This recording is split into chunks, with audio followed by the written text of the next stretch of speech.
ভালোবাসি এই কথাটা বলার আগেই অনেক সময় আমাদের ভালোবাসার মানুষটা কাছ থেকে চলে যায়।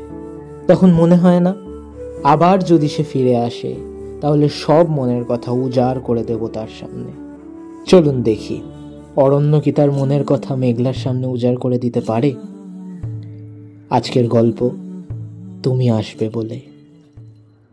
শীতের একটি মিষ্টি সন্ধ্যা। কলকাতার প্রান্তের ছোট্ট ক্যাফেটা আজ একটু বেশি ভিড়। হালকা কুয়াশা আর গরম কফির গন্ধ ভেসে আসছে চারপাশ থেকে। অরণ্য এক কোণে বসে অপেক্ষা করছিল। 4 বছর পর সে আবার দেখতে যাচ্ছে তাকে, মেঘলাকে। কলেজের সেই পুরনো দিন, ছাদে বসে গল্প, লুকিয়ে লুকিয়ে দেখা। তারপর হঠাৎই মেঘলার বাবার বদলি হয়ে যায় অন্য শহরে। অরণ্য কখনো বলতে পারেনি আমি তোমাকে ভালোবাসি। আজ ফেসবুকে বহুদিন পর মেঘলার মেসেজ, কলকাতায় এসেছি, দেখা হবে। অরণ্য একটু নার্ভাস, একটু উত্তেজিত।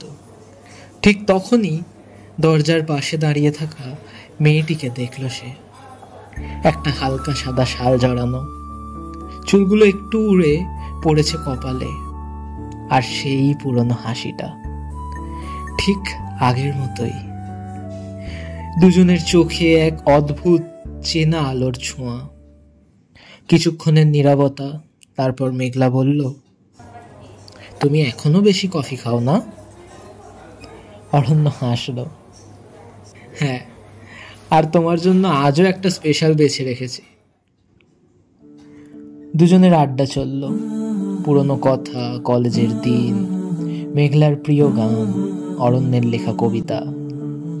হঠাৎ একটা মুহূর্তে অরণ্য একটু থেমে গেল, মৃদু গলায় বলল, আমি তোমাকে তখনও ভালোবাসতাম, আজও বাসি। মেঘলার চোখে একটু জল, তবে ঠোঁটের কোণে এক চেনা হাসি। জানি অরণ্য, আমিও জানতাম সেই দিন থেকেই। দুজনের মধ্যে নিঃশব্দে এক টুকরো ভালোবাসার সন্ধ্যা জন্ম নিল। বাইরে তখন শীতের কুয়াশা, কিন্তু দুজনের মনে গরম কফির চেয়েও বেশি উষ্ণতা।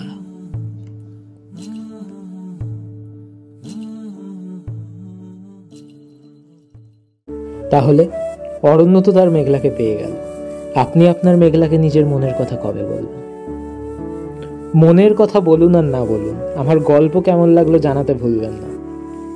ভালো লাগলে একটি লাইক করবেন, আর চ্যানেলে নতুন হলে সাবস্ক্রাইব করবেন।